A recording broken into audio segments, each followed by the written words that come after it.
রাজপুত্র আর রাজহাঁসের ছানা একসাথে বড় হতে লাগলো। রানী চিকন কাঠ ও ছন দিয়ে একটা ঘর তৈরি করলো। রাজহাঁস দূর দূরান্তে উড়ে গিয়ে বিভিন্ন ফলমূল আর নদী থেকে মাছ শিকার করে এনে রানীকে দিত। রাজহাঁস মাঝে মধ্যে সুন্দরনগর রাজ্যে গিয়ে রাজার খবরাখবর রানীকে দিত। দেখতে দেখতে 9টা বছর পেরিয়ে গেল। ওদিকে ছোট রানী কমলাও এক পুত্র সন্তানের জন্ম দিয়েছিল। পুত্র হওয়ার কয়েক মাস পরেই রাজা কঠিন রোগে আক্রান্ত হয়ে শয্যাশয়ী হয়ে যায়। রাজার বদলে কমলা তখন রাজকার্য পরিচালনা করত। দাস দাসী সব সময় রাজা সেবার জন্য থাকলেও রাজা মনের কথা বলার জন্য আপন কাউকে পেত না। কমলা রাজকার্য দেখাশোনার পর থেকে রাজ্যে অভাব অনটন শুরু হয়। রাজকোষ থেকে মোহর দ্রুত ফুরিয়ে যেতে থাকে এবং রাজ্যে দুর্ভিক্ষ দেখা দেয়। বড় রানী সুফলা রাজহাঁসের কাছ থেকে রাজা এবং রাজ্যের দুর্দশার কথা শুনে কষ্টে ভেঙে পড়ত, কিন্তু তার কিছুই করা ছিল না। একদিন দূর দেশ থেকে রাজার পরিচিত এক দরবেশ সুন্দরনগর রাজ্যে আসে। রাজার দুরারোগ্য ব্যাধির কথা শুনে দরবেশ রাজার কক্ষে রাজাকে দেখতে যায়। রাজাকে দেখে দরবেশ বলে,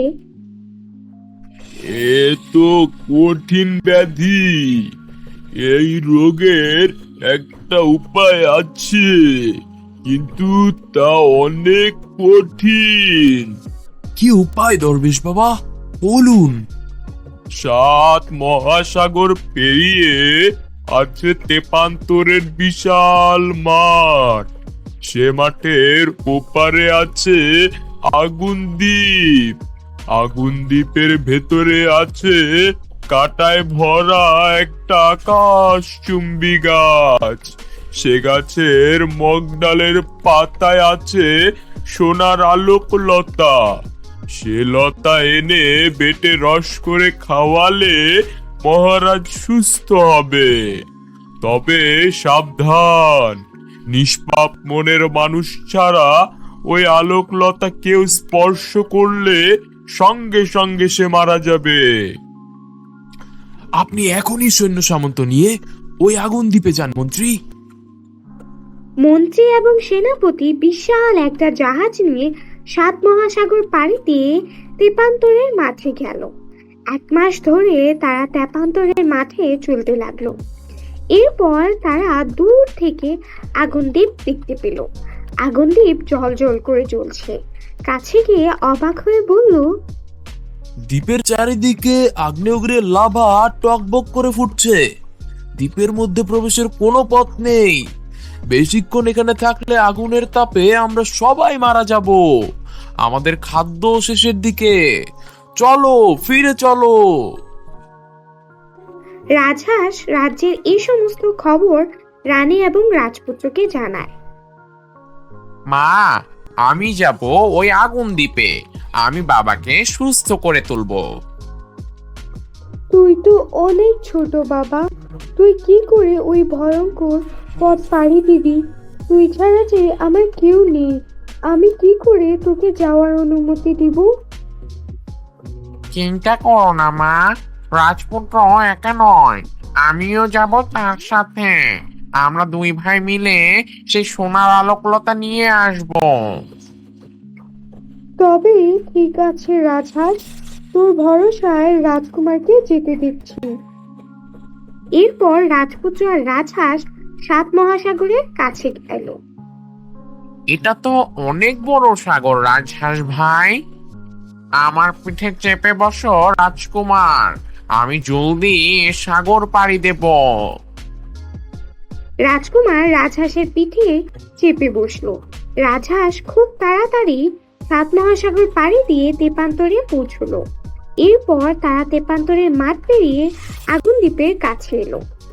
এত গনগনে আগুন, এগুলো তো সাধারণ আগুন নয়, এগুলো আগ্নেয়গিরির লাভা। এর আশেপাশে গেলেও তো আমরা পুড়ে যাব। চিন্তা করো না ভাই, তুমি আমার পিঠে ওঠো। আমি অনেক উঁচু দিয়ে উড়ে এই আগ্নেয়গিরি অতিক্রম করব। রাজপুত্র রাজহাঁসের পিঠে চড়ে রাজহাঁসের গলা জড়িয়ে ধরল। এরপর রাজহাঁস অনেক উঁচু দিয়ে উড়ে আগুন পেরিয়ে দ্বীপের ভেতর ঢুকলো। দ্বীপে ঢুকে আশেপাশে খুঁজে উপরের দিকে তাকিয়ে রাজপুত্র বলল,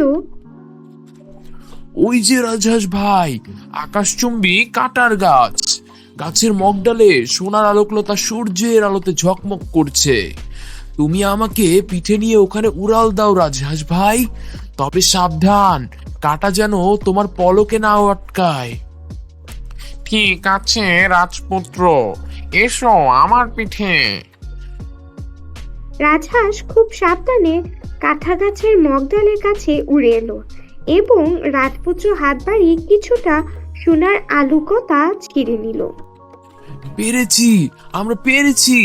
এখন বাবা সুস্থ হবে, মাও অনেক খুশি হবে। চলো রাজহাঁস ভাই, রাজ্যে ফিরে যাই।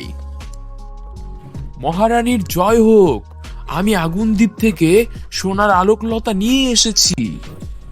আমরা এত বড় বড় যোদ্ধারা আগুন দ্বীপে ঢুকতে পারলাম না। এ তো এক পুচকে ছেলে, নিশ্চয় নকললতা এনে আমাদের সাথে মশকরা করছে। আমি মিথ্যে বলিনি, আমি মশকরা করলে আমার গর্দান নেবেন।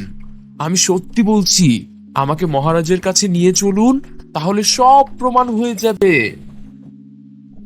ঠিক আছে, চলো রাজার কক্ষে, সব প্রমাণ হয়ে যাক।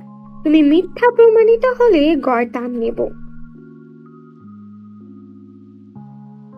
কমলা সেনাপতি ও মন্ত্রীর সাথে ছেলেটিকে নিয়ে রাজার কক্ষে প্রবেশ করে রাজপুত্র তখন সোনার আলোকতা বেটে রাজাকে খাইয়ে দিল। সঙ্গে সঙ্গে রাজা সুস্থ হয়ে গেল। রাজা বিছানা থেকে উঠে বসে বলল, আমি তো পুরোপুরি সুস্থ হয়ে গেছি। 9 বছর পরে বিছানা থেকে উঠতে পারলাম। কে বাবা তুমি, আমাকে সুস্থ করে তুলেছ? বলো, কি চাও তুমি, তাই দেয়া হবে তোমাকে। এই ছেলে আপনারই সন্তান মহারাজ। এই সন্তান পেটে থাকতে আপনি বড় রানীমাকে বনবাস দিয়েছিলেন। আপনার পুত্র কোনো রাক্ষস নয় মহারাজ, নিষ্পাপ মনের মানুষ বলেই সে কাঁটা গাছে সোনার আলোকলতা স্পর্শ করতে পেরেছে। বড় রানীকে রাজ্য থেকে বের করতে ছোট রানী তার ঘনিষ্ঠ দাসী দীপার সাথে যুক্তি করে রাজ্যের পশু পাখি মেরেছে। বড় রানীর আঙুলে টিয়া পাখির রক্ত ছোট রানী মেখে দিয়েছে। বলো কি রাজহাঁস, রানীর পেটে রাক্ষস শিশু ছিল না? ছোট রানী, তুমি এমন ষড়যন্ত্র করতে পারলে? পেয়াদা, ধরে নিয়ে এসো দীপাদাসীকে। মহারাজ, আমার কোনো দোষ নেই, আমি নিজে থেকে কিছু করিনি। ছোট রানীর হুকুমে সব করেছি, আমাকে মাফ করে দিন মহারাজ। আমাকে ক্ষমা করে দিন মহারাজ, আমি বড় রানীকে হিংসা করে এমন করেছি। আমি আমার পুত্রকে রাজা দেখতে চেয়েছিলাম, আমার অনেক বড় ভুল হয়ে গেছে, আমাকে ক্ষমা করে দিন। তোমার জন্য বড় রানী এতদিন ধরে শাস্তি ভোগ করছে। তোমার অপরাধের শাস্তি তোমাকে ভোগ করতেই হবে রানী। তোমাকে আজীবনের জন্য বনবাস দেওয়া হলো।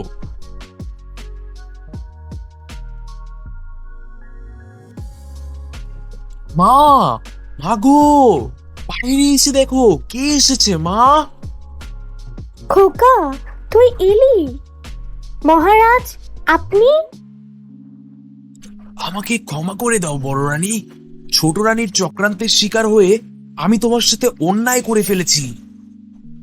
আপনি কোনো দোষ করেননি মহারাজ, আপনি রাজ্যের কথা চিন্তা করে আমাকে শাস্তি দিয়েছেন। আপনাকে সুস্থ অবস্থায় দেখতে পেয়ে আমি সব কষ্ট ভুলে গেছি মহারাজ।